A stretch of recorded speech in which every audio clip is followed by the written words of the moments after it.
our 2008 IBM CFO study, we came up with the concept of the integrated finance organization. And what the survey found is that integrated finance organizations did a better job at risk, and it was proved by they had better performance in both stock price appreciation and revenue growth, almost double what the normal population or non-IFO population was able to accomplish.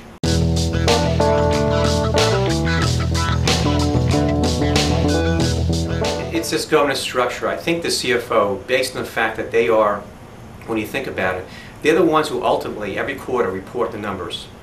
So they need to take the lead and basically get this governance structure with the other key CXOs of the organization and look to identify what are the major risks they face as a corporation, look at those risks across all the silos, whether the silos are products, geographies, or functions, and then be able to say, okay, here are the risks, here are the likelihood of these risks happening, and then here are the priorities of these risks. And then come up with basically, here's the key thing, is what is the mitigating factors they need to do in order to mitigate these risks.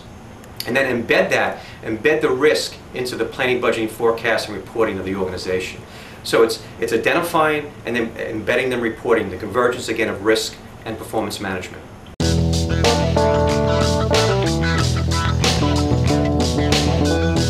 It's similar in effect that they both are managing performance, they're looking at performance and results. However, the differences are performance management is looking at historical, whereas risk management is looking more future. The key thing that CFOs can do around risk is this. They need to take a look at their risk across the whole enterprise, a holistic approach to risk.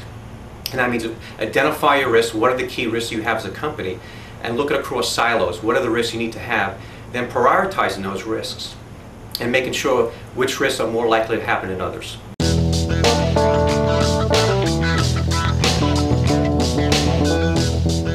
The thing that has to happen here, the one thing the CFO study showed is that there's no one person who owns risk.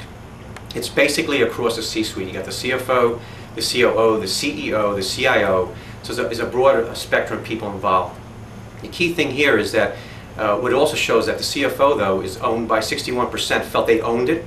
So it was put up across a governance structure around risk to figure out who owns the risk. And then once you do that, is again looking across the enterprise, what are the major risks that you have as a business, and then how do you basically measure that risk, prioritize that risk, and then quantify that risk.